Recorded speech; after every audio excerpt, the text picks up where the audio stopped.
Good morning. The first item of business today is general questions. Question number 1 from Alex Rowley. Sir, to ask the Scottish Government what information it has on when the reports on the operation of the Fife Ethylene Plant at Mossmorran by SEPA and the Health and Safety Executive will be published. Cabinet Secretary Rosanna Cunningham. On 25th April, SEPA announced a formal investigation at the site. The timetable for that investigation will be decided by SEPA, which provides updates through its dedicated Mossmorran and Brayfoot Bay hub. HSE carries out regular inspections at the site under various regulations. At present, HSE are not expecting to publish any reports in relation to the Mossmorran complex. Alex Rowley. Presiding Officer, when the Mossmorran complex erupted last year, causing widespread fear and plumes of black smoke everywhere, SEPA issued them with a final written warning. It then happened again this year. Does the Cabinet Secretary accept that people are in the surrounding communities very fearful of the safety aspects at that plant, and should the Health and Safety Executive not be called on to give assurances given the age of the plant and the amount of times that the plant breaks down and has to flare for safety reasons? Cabinet Secretary. Well, I absolutely understand the concern of members of the community in respect of what is happening and the impact that it is having on those local residents. The plant is regulated by SEPA, which has a range of regulatory and enforcement powers available to it, and it exercises these independently of government. I am aware that HSE obviously also has a kind of joint role in respect of this, but the member must be aware that HSE are effectively a reserved organisation, and I'm not sure whether or not I have the ability to direct them in any way. From what I understand, they have completed their own investigation and confirmed that actions had been completed to their satisfaction, but I also understand that they do not routinely publish reports. There are 3 other members who wish to ask questions on this issue. Annabel Ewing, to be followed by Mark Ruskell. Thank you, Presiding Officer. I know what the Cabinet Secretary has said, and it would be helpful to obtain some clarity from SEPA as to what impact the latest unplanned flaring incident will have on what had been their intention to proceed with a review of best available techniques recently submitted by the operators and the upshot of the report on that. So it would be interesting to seek clarification on that, but also the Cabinet Secretary be aware that I've written to her supporting calls of my constituents for the Scottish Government to commission an independent investigation, and I am seeking a meeting with the Cabinet Secretary, and I hope that she will look favourably on my request for a meeting. Cabinet Secretary. On the point of the meeting, I believe my office is already being in touch with Annabel Ewing's office in respect of that meeting.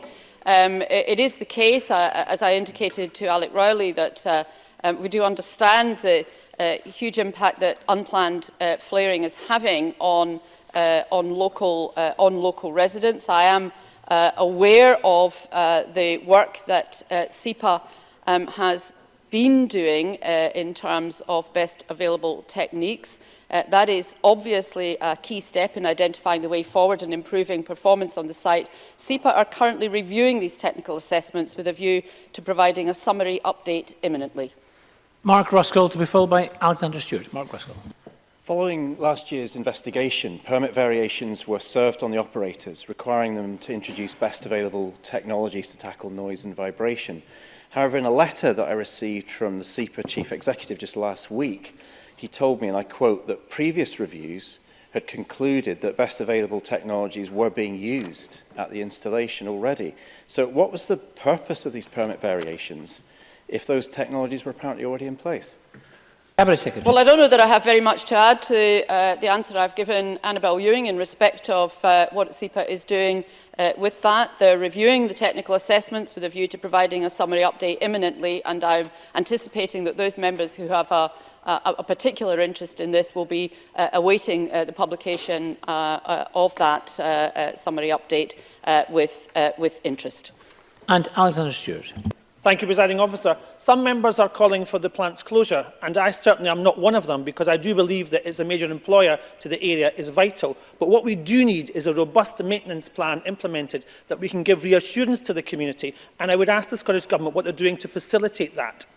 Cabinet Secretary. Well, as I could remind the member, SEPA is the independent regulatory authority in this respect, and I don't want to do or say anything at the moment that would actually cause a problem for the investigation which they announced on the 25th of April. And I appreciate that that can be a little difficult for people who are under pressure locally in terms of the community, but equally for those members who are looking for very early answers. But if I was to start to cause a difficulty in terms of that investigation, there would be many greater problems down the line than we currently experience.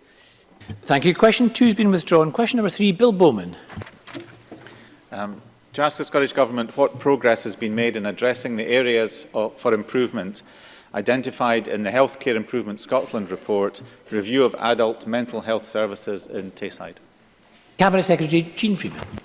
Scottish Government officials are in contact with the Board to discuss progress, and the Minister for Mental Health met with the NHS Tayside Senior Management Team on the 12th of March to seek further assurance.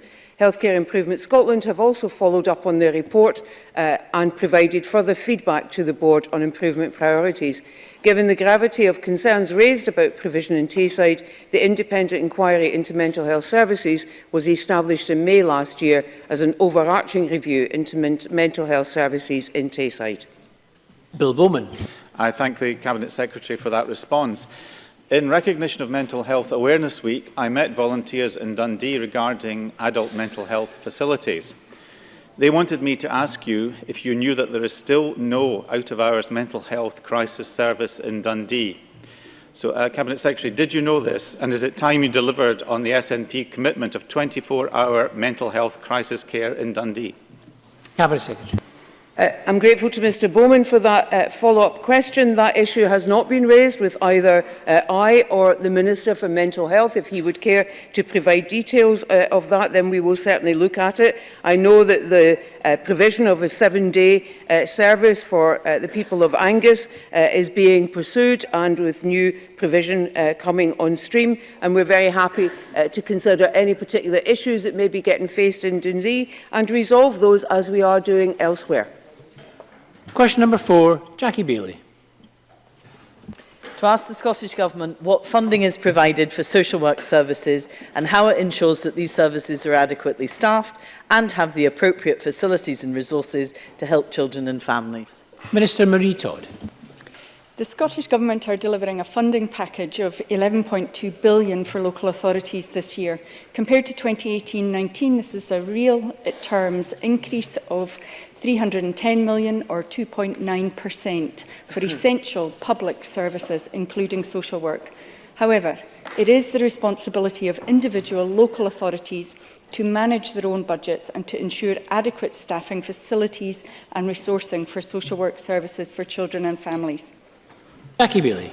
The Minister may be aware that social workers, social work assistants and support staff in children and family services at Western Bartonshire Council are balloting for strike action in June. Their concerns centre on the lack of staffing, and the Council has failed to secure sufficient agency staff to cover. The facilities are inappropriate for conducting difficult and often sensitive interviews with families. I understand that there is now a backlog of more than 200 cases. Can I ask the Minister what direct assistance the Scottish Government can provide for the Council to resolve this problem, and will she meet with Unison to discuss staffing issues more generally?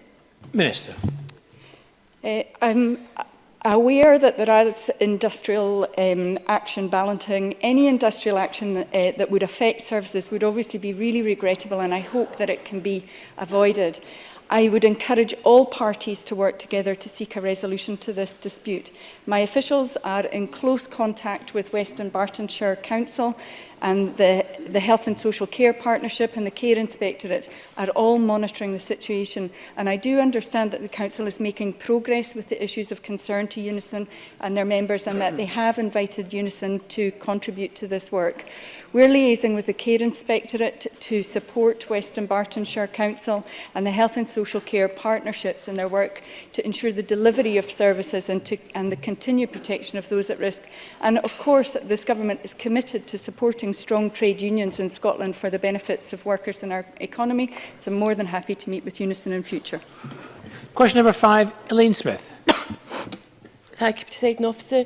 To ask the Scottish Government what value it places in local decision-making in planning matters. Minister Kevin Stewart. Thank you, Presiding Officer. Ministers recognise the importance of local decision-making and use our call-in powers very sparingly. Elaine Smith. Thank you. Well, I thank the Minister for his response, but a recent application by INEOS regarding that recent evidence obtained through an FOI shows that the Minister not only disregarded the initial decision of the local authority and the advice of independent reporters, but also the recommendation of civil servants, which was to refuse INEOS planning permission to close Bowness Road in Grangemouth. So why did the Minister decide to grant permission and put the interests of the large corporation before the interests of the local community? And will he reconsider this controversial and unpopular decision which undermines local democracy? Minister. First of all, could I point out to the Chamber that the application was appealed on the grounds of non-determination, which is when the local authority fails to determine the application within the statutory period. Ministers carefully considered all of the evidence relating to the planning application. There were very strong economic and security grounds for granting this appeal, and ministers have set out their reasons in full in the decision letter, which is available publicly. Angus MacDonald. Thanks, Presiding Officer. With regard to the Bowness Road in Grangemouth, I acknowledge the reasons given by the Minister with regard to this decision were based on the economic benefits and the issues of security which have arisen in recent years. And I also acknowledge his comment with regard to non-determination. It was due to the previous Labour administration at Falkirk Council failing to make any decision on the application locally within the timescale set out for major planning applications. Does he agree with me that the principle of local accountability works both ways? And does he also agree that if a stopping up order is granted by Falkirk Council, it must include mitigation measures, currently estimated at £22 million, which INEOS must pay, given the petrochemical plant has returned to significant profitability, and that any mitigation costs must not be borne by the local or national taxpayer? Minister. Thank you, Presiding Officer. As I say, we much prefer it if local decision-making takes place. And the reason why this was appealed was because of a non-determination by the local authority, who should have determined that application. In terms of the stopping up order, that's currently a matter for Falkirk Council for determination. As this is a live application that may come before ministers, it would not be appropriate for me to comment on the specifics of the case, as this may be prejudicial to the decision-making process. And Liam MacArthur.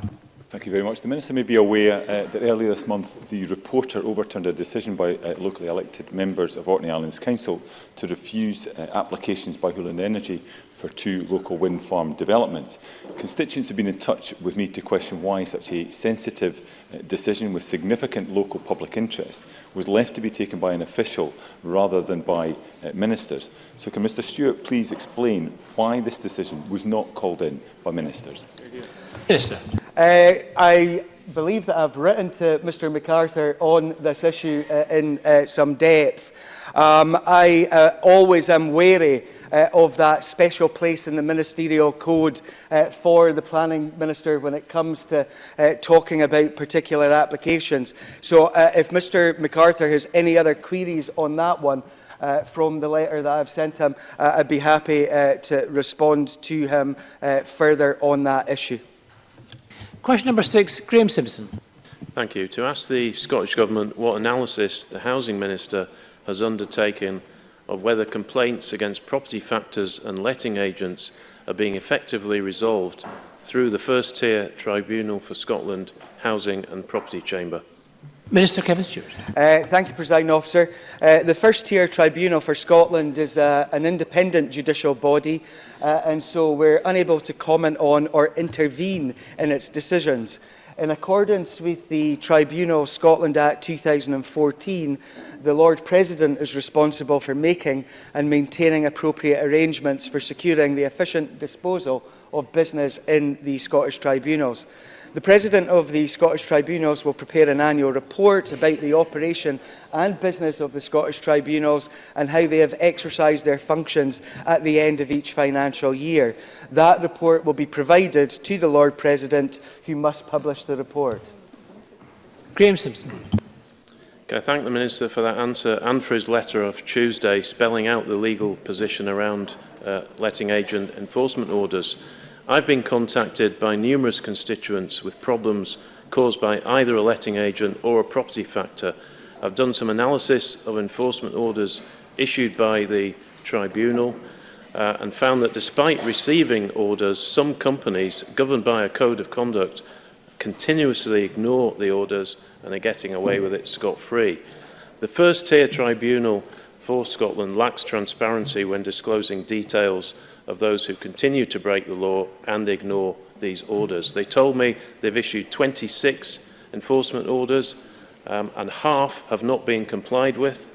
10 of those were reported to police, but the tribunal point blank refused to say which ones and have not yet been able to establish whether the police are doing anything about it. This is unacceptable. Would the Minister agree with me that in order for the system to work properly, it needs to be seen to do so and have a greater degree of transparency, and indeed action is required to deal with the few unscrupulous operators? Minister.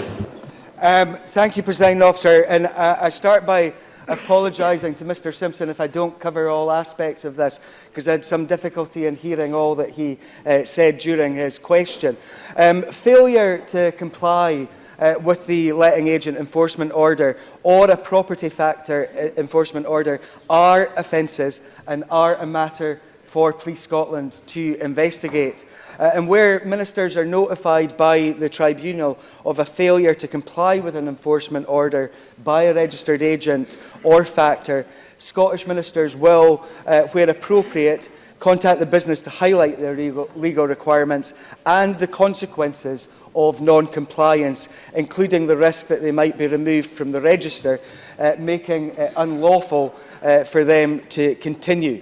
I'm very grateful to Mr Simpson and other members for pointing out difficulties that their constituents have faced, and I will always do all that I can to ensure that there is openness and transparency and that everyone who is involved in this process is doing all that they can, including Police Scotland. And if Mr Simpson has any other information that he wishes to share with me, I'm more than happy to talk to him once again. Thank you. Question 7 has been withdrawn. Question 8, Pauline McNeill. To ask the Scottish Government whether it is satisfied that everything possible is being done to aid the recovery of Sucky Hall Street following the Glasgow School of Art fire. Cabinet Secretary Derek Mackay. The primary responsibility for the ongoing recovery of Sauchiehall Hall Street is with Glasgow City Council. That said, we have been supportive of restoring Sauchiehall Hall Street to its position as a significant business, retail and cultural location. Following the exceptional circumstances of the fires, the Scottish Government has assisted Glasgow City Council to support businesses through what has been difficult trading conditions. In July 2018, I announced a recovery fund of £5 million for businesses affected by the fires, and this fund has provided over £3 million of grant support to more than 200 eligible businesses. Following engagement with the business community, I allocated the remaining £1.85 million for the Council in December to further support business recovery. In addition, we continue to fund discretionary rates hardship relief for affected non-domestic properties. Pauline McNeill. Presiding Officer, I'd like to put on record my thanks to the Cabinet Secretary for extending that business rates assistance to Sauchiehall Hall Street businesses. But I hope it is still acknowledged that residents, our businesses, are still struggling. The O2 ABC Academy is widely seen as Glasgow's most iconic and popular music venue. I met recently with the owners who are keen to have the O2 rebuilt. As the Cabinet Secretary, does he agree that it is vital to Glasgow's status as UNESCO City of Music, but also to Sauchiehall Hall Street's long-term survival, that the O2 ABC Academy is rebuilt? Cabinet Secretary. Of course, I'll continue to work with the Council, businesses and local MSPs who have been very constructive and consensual in taking forward the recovery of Sauchiehall Street. I wouldn't want to overstep my role as Finance and Economy Secretary, though, or try and act as a determinant on future planning use, but I think there's a very strong case for that performance venue to continue to be able to flourish, to support Sauchiehall Street, the wider economy and, of course, Scottish performance. So I'm sympathetic to Paula McNeill's case. Very briefly, Sandra White. Thank you very much, Presiding Officer, and can I thank Paula McNeill for raising this particular issue and the work that's been ongoing by the Cabinet Secretary in regards to the O2 and the area there at the Glasgow School of Art. Can the Cabinet Secretary agree with me that if there were extra money coming to the Glasgow School of Art, perhaps they could be persuaded to some of that money to help the local people and businesses of Sauchiehall Street?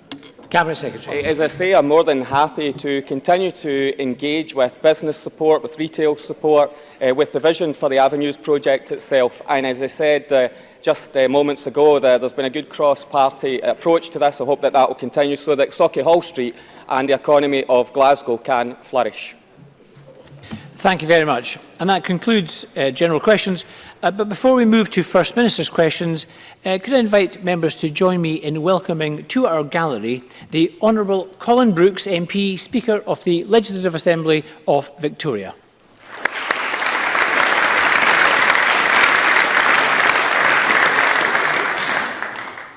We turn now to First Minister's questions. Question number 1, Ruth Davidson. Thank you, Presiding Officer. Marking National Numeracy Day yesterday, the Deputy First Minister declared that all of us need to have a good grasp of numeracy. I agree.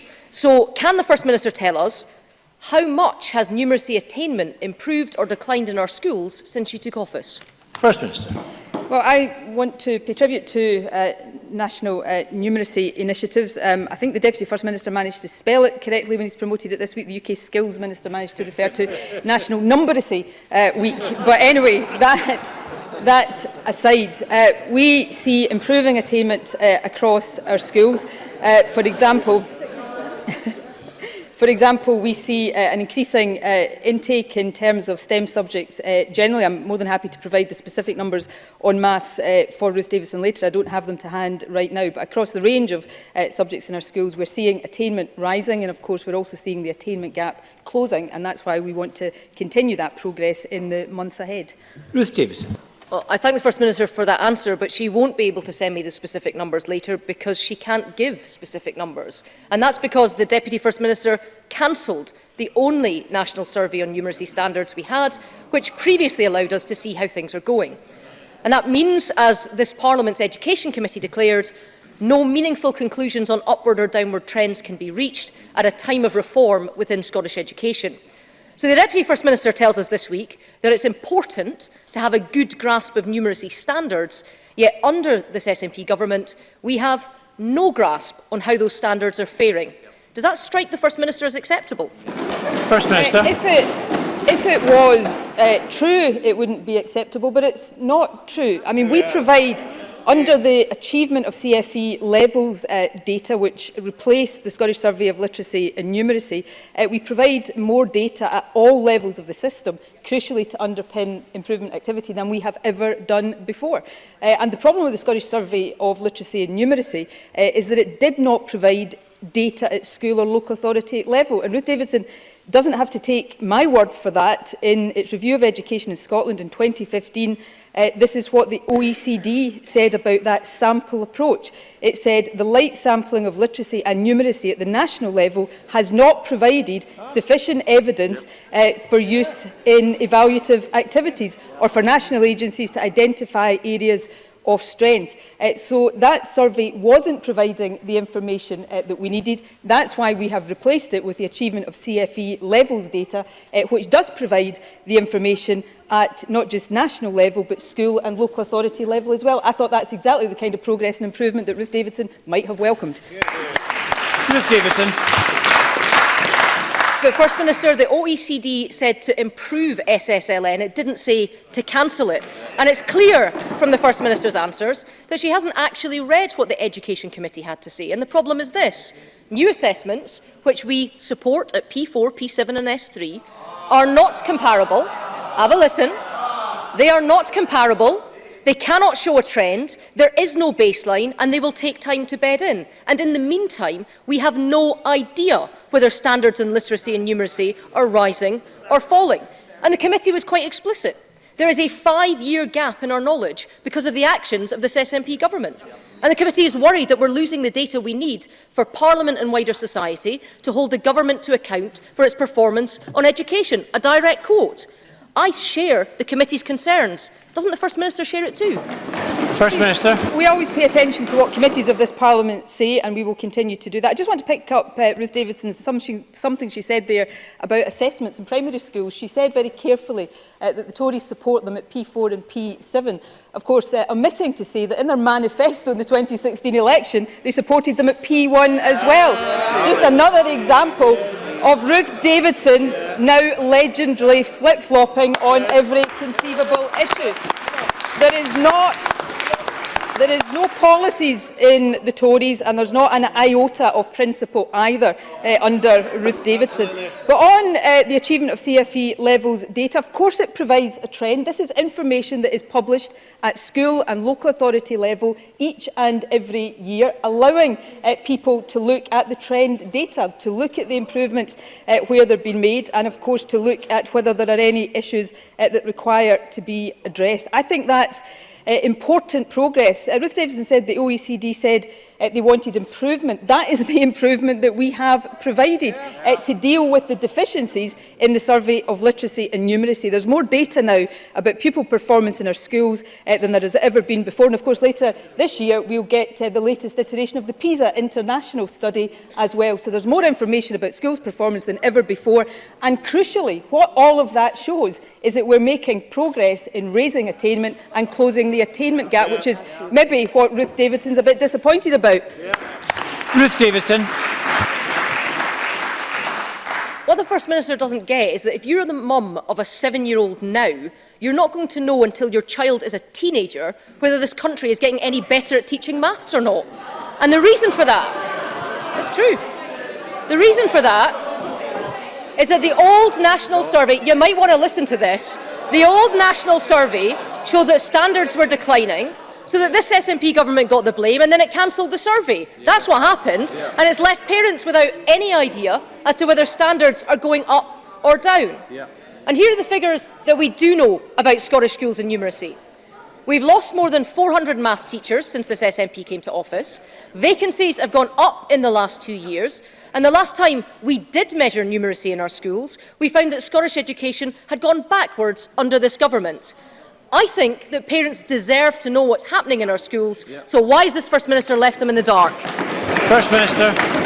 I think parents deserve to know what's happening in their children's schools, which is why we now publish the data at school level. Because the reality is, and maybe Ruth Davidson should look into this just a little bit more closely, that under the survey of literacy and numeracy, a parent had no idea what was happening in their child's school, because that survey doesn't produce any data at school level. So it had no idea whether the children's school was doing well or doing badly. That's the difference in the data we publish now. It provides data not just at national level, not just at local authority level, it provides the data at individual school level. So parents actually have much more of an idea how their schools are doing than they ever have before.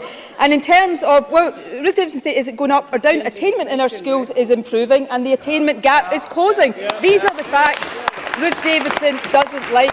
And in terms of teachers, there are more teachers in our schools now than at any time since 2010. There are more primary school teachers in our schools now than at any time since I was at primary school. That's the reality of the progress in our education system. No wonder Ruth Davidson's so furious about it.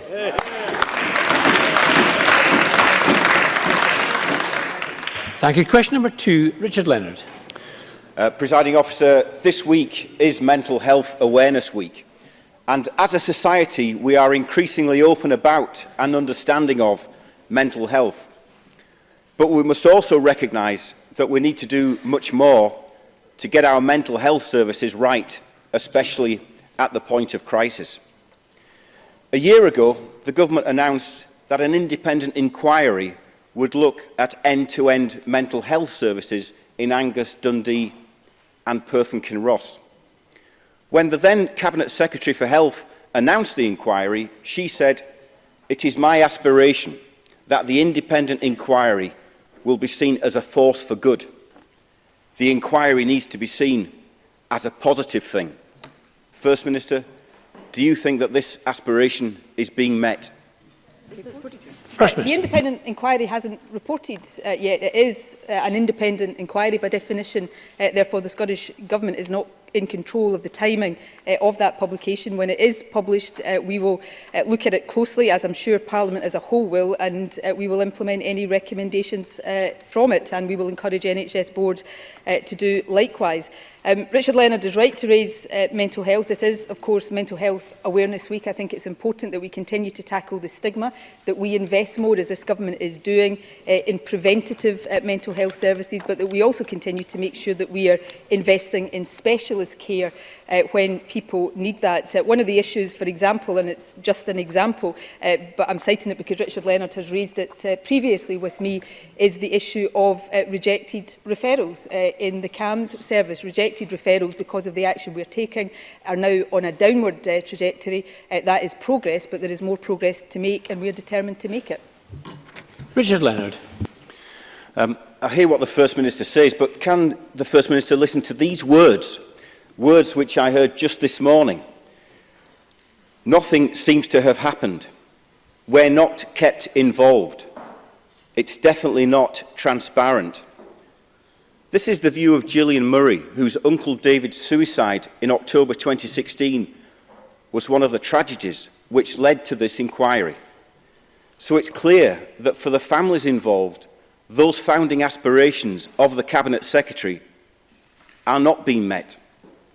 So will the First Minister reflect on this? And will she tell us what she will do to restore the confidence of those families who have lost loved ones because of failures in the system of mental health support in Tayside? First Minister. Well, can I firstly say to Richard Leonard, of course we want to learn lessons from the experiences of the kind narrated by Richard Leonard here today, and my sympathies are with any family who've had experiences of that nature. But also say to Richard Leonard, and I hope he takes this point seriously, we established an independent inquiry into mental health services across Tayside as a result of some of the cases that he has brought to the Chamber. That independent inquiry hasn't yet reported. I hope it will report soon. When it does, I am sure it will be fully scrutinised by members across this chamber, and the Scottish Government and the Health Service more generally will ensure that we reflect carefully on that and learn any lessons that it says required to be learned. But I think it would be wrong to preempt the outcome of that inquiry, particularly when, as I understand it, it is due to report imminently. So I look forward to its publication and, as I say, give an assurance that the Scottish Government will take forward any recommendations that it makes. Richard Leonard. Presiding Officer, the terms of reference set for this inquiry state that it must consider the perspective and give voice to families, patients, carers and others who have experience of suicide or involvement with mental health services within Tayside. That means the voice of people like Mandy McLaren, the mother of Dale Thompson, who tragically completed suicide in January 2015. Mandy asked me this morning to ask you directly, First Minister, will you ensure that the families receive an advance copy of the interim report, which is due in the next few weeks? So will you listen to the voices of those families, and will you do what you can do to help restore their confidence in this inquiry? First Minister. This inquiry has been led, as I know Richard Leonard is aware, by David Strang. It is an independent inquiry. If the government was interfering in the conduct of that inquiry, I'm sure Richard Leonard would be raising that in the chamber. As I understand it, although David Strang is taking this forward independently, David Strang has met with family members. I think that would have been expected of him. It would be my full expectation in any inquiry of this nature that an advance copy of the report would go to those directly affected. I will pass that specific point back to David Strang. But I would stress again, this is an independent inquiry, and it's right that the government allows it to be conducted entirely independently of government. I would expect the report, although, as I say, I'm not in control of the timing of this, I would expect the report to be published imminently, and at that point it will be for all MSPs right across the chamber to look carefully at it, and the Scottish Government certainly will be doing so. We have a number of constituency supplementaries. Jackie Baillie, to be followed by Sandra White. The First Minister may be aware that the provision of out-of-hours services in Greater and Glasgow and Clyde continue to be a significant problem. At the Vale of Leven Hospital, the out-of-hours service was closed 88 times last year. It's been closed 44 times in the first 4 months of this year, and it was closed this weekend. So hundreds of patients had to make the long journey to the RAH in Paisley for what should be the most basic local provision.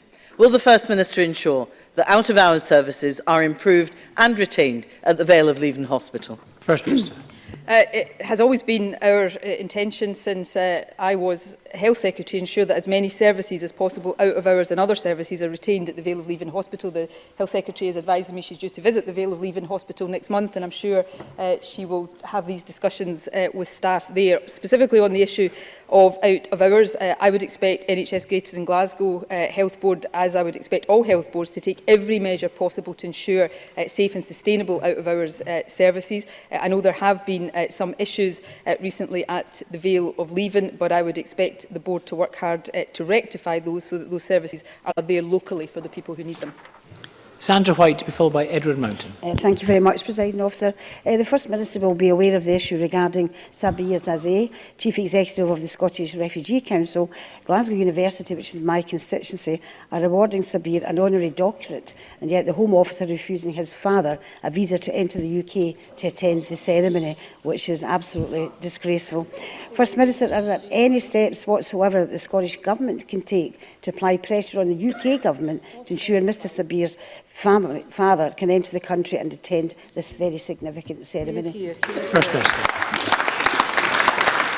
Well, for those who know Sabir Zazé, they will know that he has made a significant contribution over 20 years in the UK in supporting refugees and communities, and let me take the opportunity today to thank him for the contribution he makes to this country, and I am delighted that the University of Glasgow has also chosen to recognise that. I think all of us would understand that it is entirely natural that he would want to share this outstanding achievement with his father. And it's quite hard, I think, for any of us to comprehend the disappointment that he must feel that his father's visa has been refused. I think that is shameful and utterly inexplicable, and I would call on the UK Government to reflect very carefully on it. The Community Secretary has written to the UK Minister for Immigration to ask her to look into this case, and I would reiterate that request very, very strongly indeed today. Edward Mountain, to be followed by James Kelly. Thank you, Presiding Officer. First Minister, given the proposed day of strike action by High Owl air traffic controllers on Thursday of next week, can you give the Chamber an update on the Scottish Government's contingency plans to minimise disruption to businesses, families and indeed patients in the Highlands and Islands? First Minister. Well, firstly, can I say how disappointing it is that this industrial action is taking place, and I would appeal to both employer and employees to continue to discuss how this can be resolved in order that there is no disruption to the travelling public. It is, of course, for HIAL to ensure that it has contingency plans in place, and I know they are working to do that, and I'm sure HIAL will be very glad to engage directly with any interested Member of Parliament. And James Kelly. Thank you, Presiding Officer. Data published this week by the University of Loughborough revealed that child poverty levels in Glasgow are running at 37%. In the First Minister's own Glasgow Southside constituency, they are 46%, the highest of any constituency in Scotland. At a time when we celebrate the 20th anniversary of the founding of the Scottish Parliament, the fact that children are growing up in Nicola Sturgeon's constituency living in poverty is a damning criticism of this government. All over Glasgow,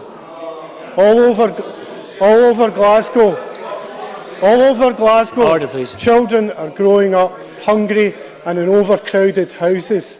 The time for soft words and platitudes is over.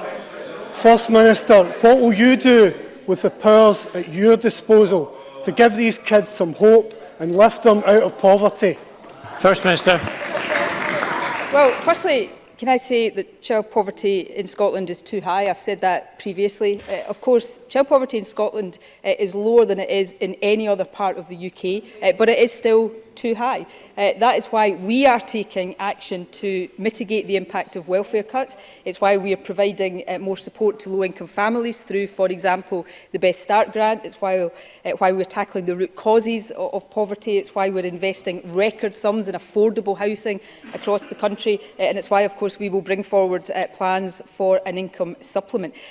James Kelly is right to raise the issue, but I know that he wants to characterise this as all somehow being the fault of the SNP government. Interestingly,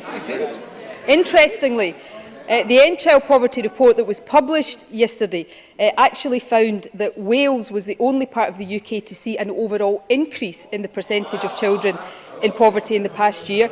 And the Welsh Government said that that was entirely down to UK government welfare cuts and in particular universal credit. So why is it that James Kelly's colleagues in Wales can see what the root causes of poverty in this country are, but the Scottish Labour Party can't? It would fit the Scottish Labour Party better if they supported the work that this government was doing and they joined with this government in asking for all welfare policies to be devolved to this Parliament.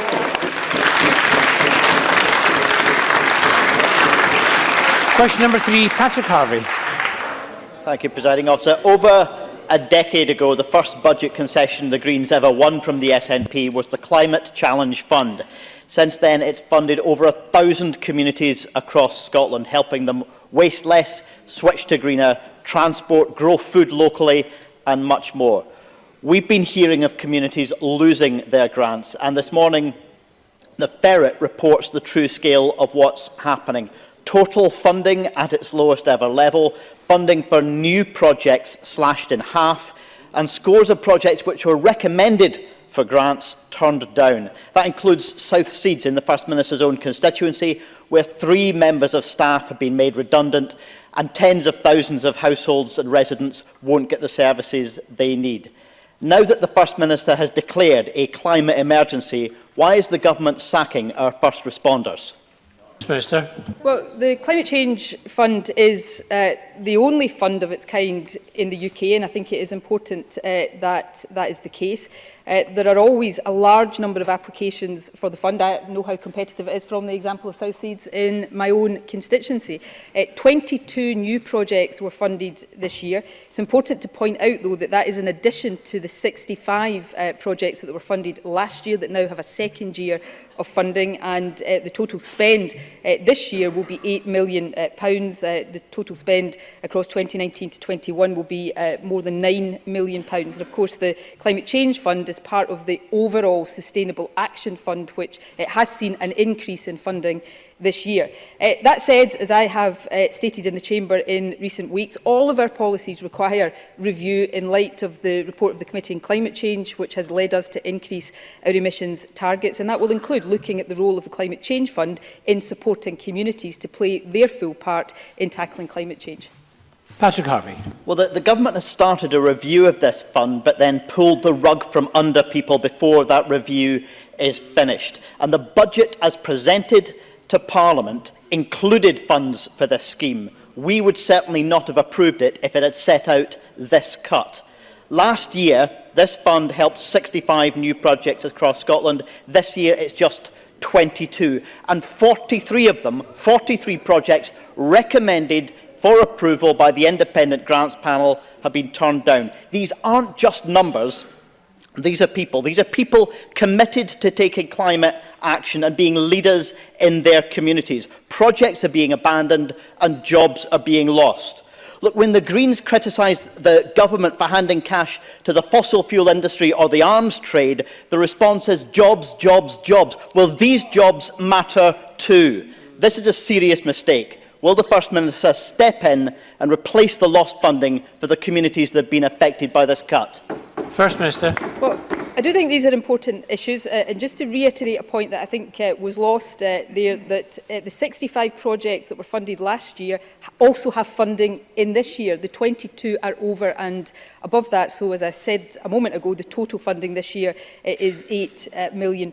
Yes, we have to look at all of these things in light of recent developments around climate change, and I give an undertaking to the Chamber today that not only in terms of the Climate Change Fund or the wider Sustainable Action Fund, which this sits within, which has had an increase in budget this year, that we will look carefully at all of these things and so that we can be satisfied that we are living up to our responsibilities. Question number 4, Willie Rennie. This week, a GP told me he had stopped referring patients to mental health services because the waiting times are so long or there is no prospect of them ever getting treated. The First Minister has promised those patients that they'd get mental health treatment when they need it. They feel let down. Are they wrong? First Minister.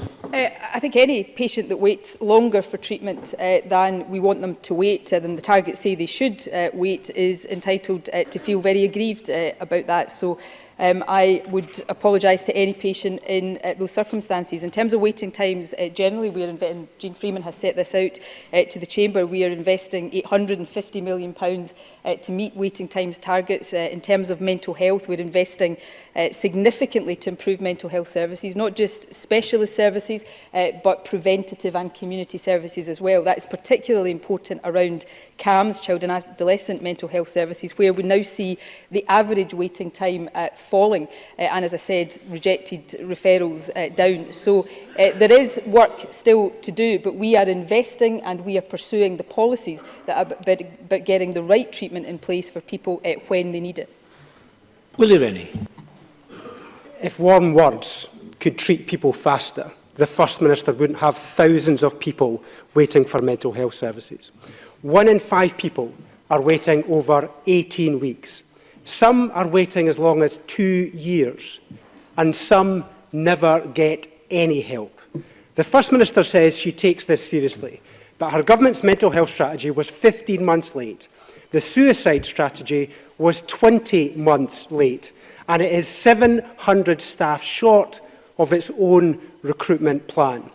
GPs, accident emergency departments and police officers have to pick up the pieces because these patients have nowhere else to go. In Mental Health Week, years after I first asked her, why are people still waiting so long? First Minister. Well, I'd say to Willie Rennie, if warm words was all that people were being offered, he might have a point. But we are seeing budgets increasing for mental health. The budget for mental health is now over £1 billion. We're seeing staffing numbers working in mental health, not just in our health service, but we're committed to investing in increased staffing in other settings across the country. He mentions the mental health strategy and the suicide strategy. I think at Willie Rennie's request, we took time to do further consultation on those strategies to make sure that we were taking the views of all stakeholders properly into account. So we are determined to continue the work we're doing here to make sure people get access to specialist services when they need it, but that fewer people need refer to specialist services because we've got the community and preventative services in place. That's what we are focused on, and we'll continue to work on the progress we're making. Some further supplementaries. The first from Keith Brown, to be followed by Ian Gray. Keith Brown. The Prime Minister's Brexit deal has been dead now for some months, and the UK Government is wasting the Brexit extension with no meaningful talks having taken place. Any backroom deal struck with a Labour Party will leave Scotland outside the single market, costing £2,300 per person, and yet the Prime Minister has the audacity to proclaim that MPs have a duty to support her. Does the First Minister think that SNP MPs have a duty to vote to make Scotland poorer? First Minister. I don't think any MP should be voting to make Scotland or the UK poorer. SNP MPs will vote against the withdrawal agreement bill because it takes Scotland out of the EU against our will. It takes us out of the single market against our will.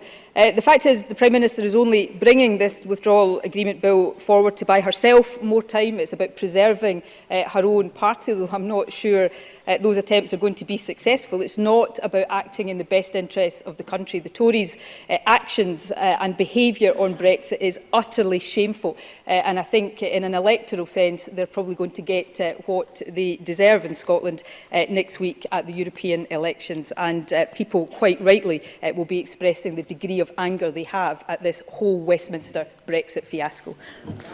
Ian Gray, to be followed by Gillian Martin. Ian Gray. Thank you, Presiding Officer. Scotland's college lecturers are on strike again today and are demonstrating outside Parliament as we speak. All they want is a fair cost of living pay increase in line with public pay policy, something they have been denied for 3 years.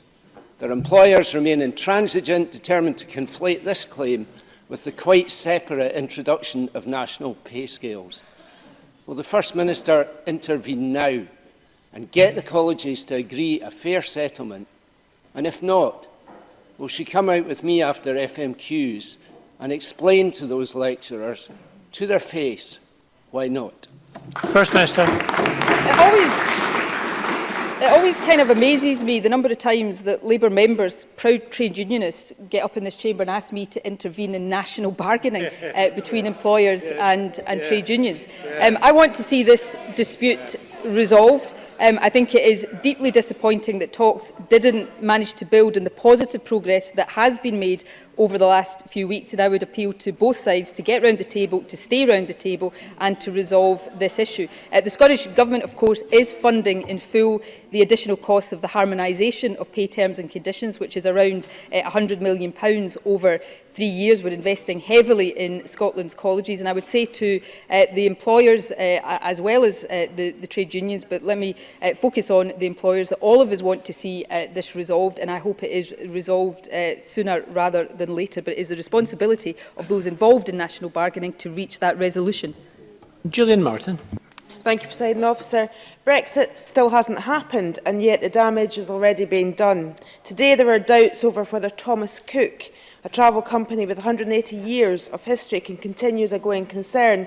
Does this not demonstrate the impact of Brexit on ordinary families, and in this case families looking forward to their well-earned holidays, and why it's so important to show that Scotland says no to Brexit next Thursday? First Minister.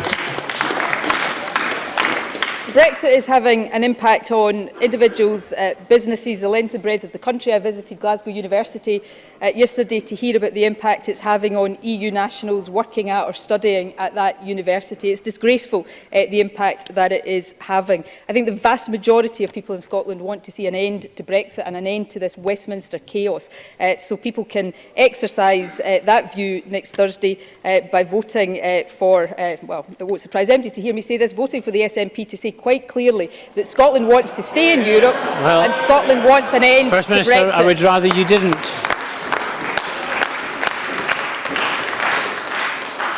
I hope the First Minister will not encourage people to vote directly and campaign in this chamber. That extends to every member in this chamber. No blatant electioneering, please. Question number 5, James Dornan. To ask the First Minister how the Scottish Government is marking Mental Health Awareness Week. First Minister. The theme of this year's Awareness Week is body image, which is an important factor in mental well-being. The Mental Health Minister launched Mental Health Awareness Week at Glasgow Central Station, where she and the Mental Health Foundation spoke to members of the public to raise awareness about this issue. She also visited Girl Guiding Scotland to hear first-hand from Girl Guides how body image affects them. Ahead of Awareness Week, we announced a new advisory group which will examine how body image impacts on young people's mental well-being. The group will identify steps to improve support for young people and advice for relevant professionals, and that will build on our package of measures to improve the mental health of young people. James Dornan. Thank the First Minister for that answer. Last week we had the sad news that Dr Dame Denise Coya had to step down from the CAMS task force due to ill health. Does the First Minister agree with me that Denise Coya should be thanked for taking forward this important work? And can she outline how the task force work will be taken forward to implementation? First Minister. Well, I am very sorry indeed that due to illness, Dr Dame Denise Coya has had to stand down as chair of the Children and Young People's Mental Health Task Force. Dr Coya has shown exemplary dedication as chair of the task force to help improve the mental health of children and young people, and I want to extend my thanks to her and send my very best wishes to her, and I'm sure I do that on behalf of the whole chamber. Of course, we established the task force jointly with COSLA in June 2018 to provide a blueprint for delivering a new approach. Dr Coya's work has brought the task force to an advanced stage, and the next step is working towards implementation. As it happens, the task force is meeting today to shape how they will take this important work forward. Annie Wells, to be followed by David Stewart. Thank you. Firstly, I would like to stress my support for Mental Health Awareness Week. And it's absolutely right that mental health is now near the top of the political agenda. However, while we hear talk from the SNP is good, the reality for those who need support is far different. The SNP pledged to hire an extra 800 mental health workers, but the latest statistics show that only 106 have been hired in the last 2 years. Can the First Minister outline what specific action her government will take to ensure the target is met by the end of 21-22, rather than being missed spectacularly? First Minister. We're on track to deliver on that target. It was, as Annie Wells has acknowledged, a multi-year target. In addition to that, of course, we have commitments to increase the number of school counsellors. £60 million has been invested to support an additional 350 counsellors in education. The first tranche of them will be in place from the start of the 2019-20 school year. And again, that commitment is on track to be delivered by the start of the 2020-2021 school year. Also, we've committed to putting an additional 250 school nurses in place by 2022, and the first tranche of 50 additional school nurses will be recruited in the current academic year. So across all of these areas, there is a real focus, as I commented earlier, not just in ensuring specialist services are there when people need them, but investing in the kind of preventative services that hopefully stop people needing those specialist services in the first place. And David Stewart. Thank you, Presiding Officer. The First Minister will be well aware that people with diabetes are twice as likely to experience depression. 3/4 of people living with diabetes who wanted specialist mental health support couldn't get it. What is the Scottish Government doing to improve support for people living with diabetes through emotional, psychological and mental health care? First Minister. As Dave Stewart is aware, because I know he takes a close interest in this, there's a range of work taken forward by the Scottish Government to help those who have diabetes. I will ask the Mental Health Minister to write to him with specific details of how we support people with diabetes, specifically with mental health challenges, because as he rightly says, that is a significant aspect of what diabetes patients deal with. So I'll ask the Mental Health Minister to provide that information as soon as possible. And question number 6, Miles Briggs. To the First Minister, what the Scottish Government's response is to the Scottish Heart Health Failure Nurse Forum's warning of a potential crisis in care delivery. First Minister.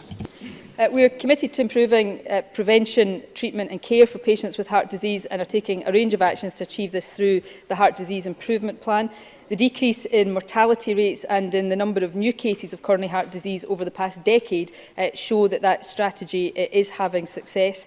I welcome the Heart Failure Nurse Forum's report, which makes 6 recommendations for improvements, and we will consider these carefully with NHS boards. Since 2015, we've invested over £2.4 million a year to support NHS boards to provide enhanced access to specialist nursing services, including cardiac nurses. And I expect NHS boards to ensure that people with heart failure have access to a range of health professionals to ensure appropriate management of their condition. Miles Briggs.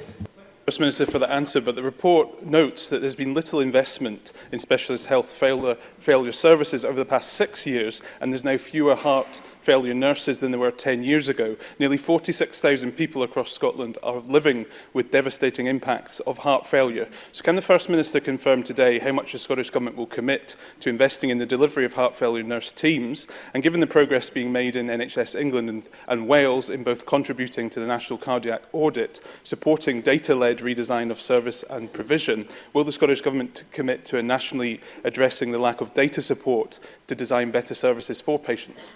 First Minister. Well, as I said in my original answer, since 2015 we've invested over £2.4 million for enhanced access to specialist nursing services, and that includes cardiac nurses. I'll ask the Health Secretary to write to Miles Briggs with the projected spend over the next few years. Of course, that sits within a picture of an overall rising number of nurses within Scotland.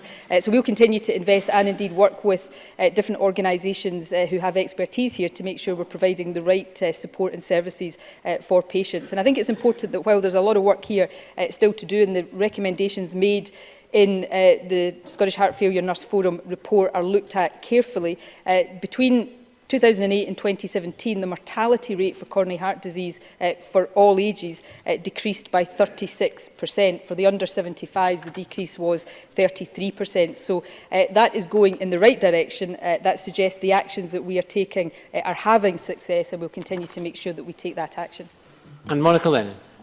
Thank you, Presiding Officer. Cardiologist Professor Colin Berry recently came to Parliament to present his research on women's heart health to the cross-party group on women's health. His research finds that women are less likely than men to be properly diagnosed with a heart attack and twice as likely to die in hospital. Is the First Minister also aware that a valuable test which diagnoses small vessel heart disease, a condition which particularly affects women, is not routinely available?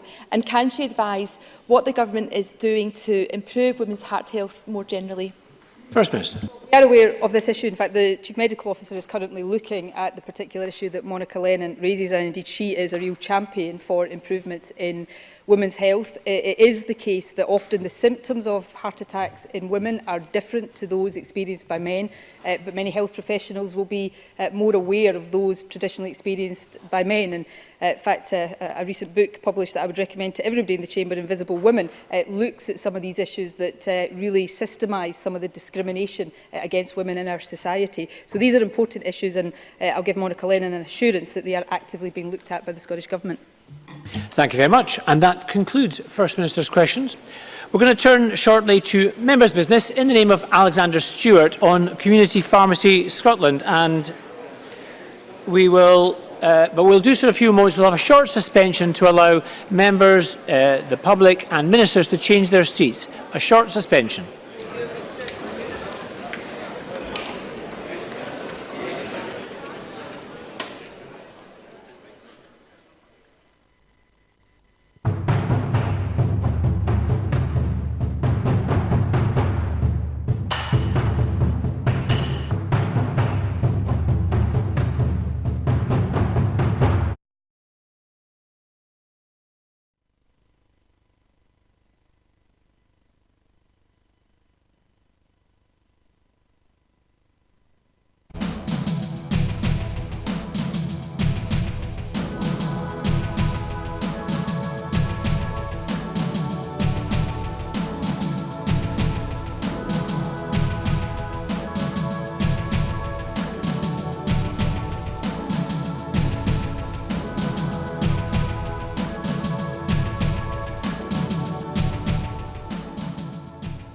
Well, it's lovely to be out on such a sunny evening in Edinburgh, but it's a shame that we have to be out tonight protesting against the two-child cap and the rate clause.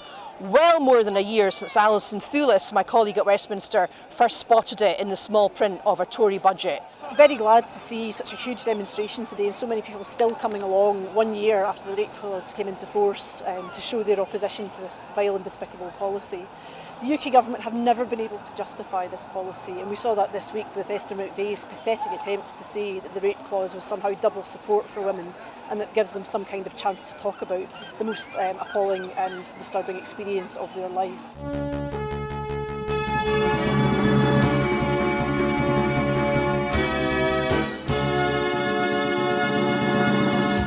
As you can see behind me, we're at the very beginning of the All Under One Banner rally.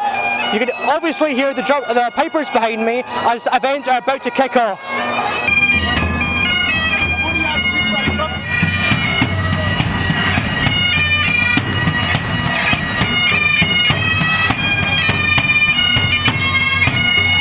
It's time to aim high, look resolutely outwards, and never, ever accept second best.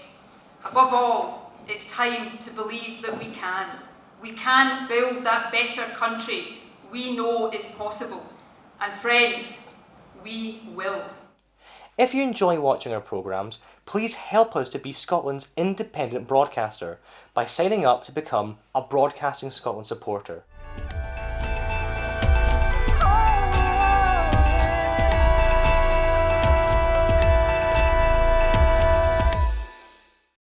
Wherever you stand, get the fresh view of what's happening in Scotland with iScot. Celebrate everything about our country with intelligent, in-depth insight from lifestyle, culture to puzzles, and all the opinions you'll need. Whether it's digital or by post, subscribe now to iScot.